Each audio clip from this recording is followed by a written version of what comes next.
Look out. Yeah. He just lost it right there. Just all that downforce. Hang on to it. Hang on. That was a good save. Inside here. No caution. No caution. And all these guys around him. Yeah. But he's cost these guys a lot of momentum, and they've lost the lead draft. Yeah, the lead draft got away from them quite a bit now. It'll take a lap to catch up. Or to actually get back to speed, not to mention catching back up. Go ahead, Mike. Alan, listening to the radio for the 12, you could sense something like this might be coming. Not too long ago, he came over the radio and said, we are all over the place. In fact, he told his crew chief he thought there was a hole in the body somewhere because it was so aero sensitive, more aero loose and more aero tight than they were when they started the race. So Justin certainly could sense something was changing with his race car. Now you can see that sail panel back there is just making it very, very unstable. He's going to end up wrecking it again here if he's not careful. They don't test this kind of thing in the wind tunnel, so they don't know what it's actually doing. There's Chad Walter, his crew chief, getting a good look at it on the radio and getting a battle plan together for his guys when that 12 car comes to pit road. At some point, you got to figure they're going to have to. They're waiting on a caution, but the way this car's driving, they might be the caution. Yeah, and I would have to think that NASCAR's looking at this, wondering, whoa, as he gets really sideways there, he needs to just back out and take it easy and hope that he does get a caution and it's not him. What that is crazy loose. Yeah, 10-4. You can't afford to get on the bottom here. Just pedal it nice and easy.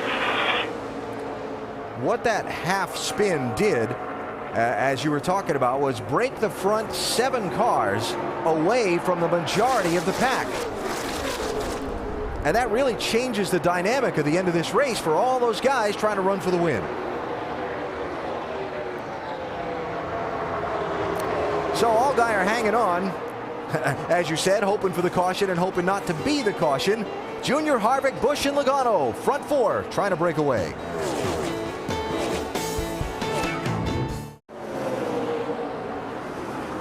"12 laps to go in the Subway Jalapeño 250 powered by Coca-Cola. You're watching Dale Earnhardt Jr. lead this race in the car numbered 3, painted up like one of the ones his father made so famous during his glorious racing career. Richard Childress top right. One of the men collaborating on making this a reality. Tony Eury Jr., the man who prepared the car. And Dale Earnhardt Jr. behind the wheel, trying to see if he can stay out in front of this very talented group of guys behind him and bring that 3 car home to victory tonight here at the World Center of Racing. I like his chances, but I'm looking back behind this group, and we talked about how those groups separated. Brad Keselowski's leading this second group back up through there. Been the last few laps about a half a second faster than Junior, so they're going to get there, it looks like. Yeah, and they're going to get a chance too, because at some point in time the 18 and the 20 are going to try to get by. Kevin Harvick's going to also probably try to get out and try to do what he can to win this race, so that's going to allow them once these guys get side by side. Clint Boyer and Ricky Stenhouse Jr. 5th and 6th, tucked up tightly together. You mentioned what a nice job Stenhouse has done tonight. He really has. He qualified well. He drove his car smart through the first part of this race, and now he's got himself up here with a chance to get a top 5 finish. We've documented the troubles that he's had, but this is a great night for him. One thing you got to do too is give him credit for knowing how he needed this car to handle and getting it set up for the race and having a good handling race car, because that's what's kept him up there. Doc? Exactly, Andy. They made major adjustments on that first stop with track bar and wedge and air pressure. When he told him, he said the car is now good in, a little bit free coming off, and they said just drive it and be comfortable. He told me before the race that his run at Loudon last week had given him so much confidence, and that's what made the difference in qualifying today when he qualified 6th and now trying to hang on and maybe, just maybe, get his first top 5 finish of 2010. Doc, interestingly enough, in a news conference earlier today here at the Speedway, NASCAR Chairman and CEO Brian France said that changes may be coming to this Nationwide Series to ensure that seats remain available for young drivers and new teams like Stenhouse, a young talent trying to build his way up the racing ladder. It's always a balance, though, between having all these Cup stars and great race car drivers in the series for the young guys to learn from and having enough available seats. Jeremy Clements has been coasting on the apron. It looks like he's going to make it back around to pit road. Yeah, he is it. That's him there rolling in. So we stay under the green flag.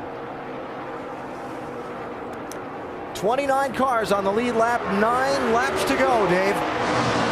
And Alan, when you think about the paint scheme on this 3-car and why Junior chose it with the entities that all agreed to doing this over all the others he had the options on, it's interesting to hear his answer on that. We talked to him in qualifying today. He was a little bit jealous when Martin Truex got to use it in 2004 on his way to his first of 2 nationwide championships. It was his favorite paint scheme that his dad ran growing up. And even recently, he's used it to design his own cars when he races online. He said, I wanted to make sure that if I ran this 3 one last time, that it was going to be in this paint scheme, the one that was my favorite whenever my dad drove it. Running this car tonight, the collaboration between Teresa Earnhardt, Richard Childress, and Dale Earnhardt Jr.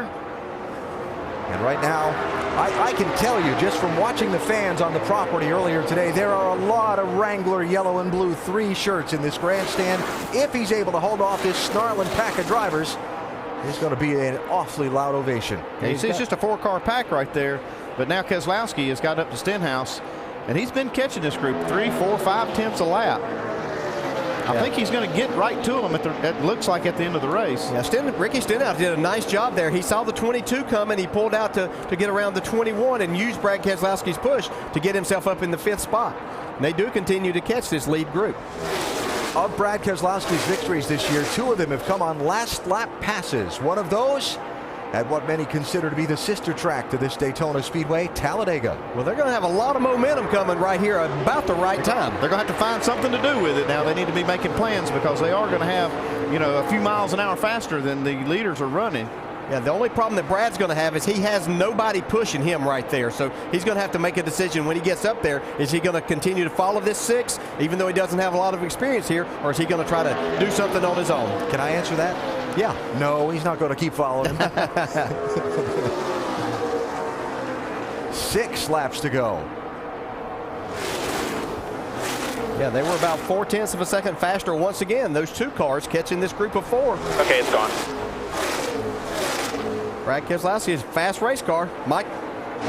You know, guys, when you look at Brad Keselowski's resume, a couple of things that stand out, and that would be his Cup Series win at Talladega and, of course, the Nationwide Series win there earlier this year. Obviously, this style of racing suits him. So I had a conversation with his crew chief, Paul Wolf, this weekend.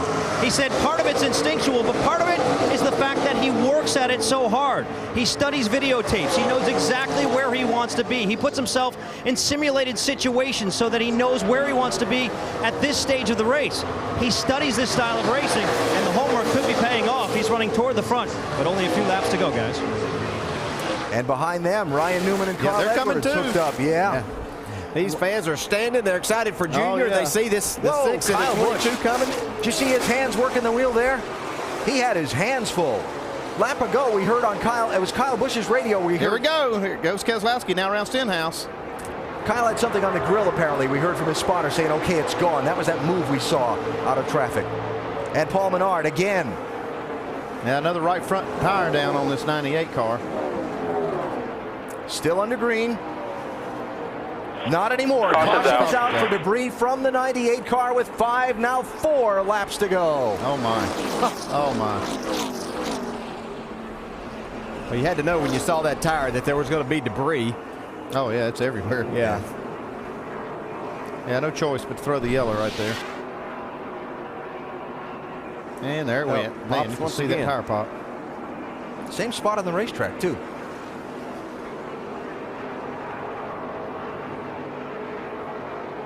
After the first one, came back, got on the... Oh, yeah, look at all the debris. Yeah, there's a little bit there. Yeah. Oh, people hitting it, too. All right, Mr. Champion Crew Chief. Man. Do you pit? Let me set you up here. Got 28 cars on the lead lap. You're probably looking at, if not a green-white checker finish, Something a very close to it. short run. Yeah.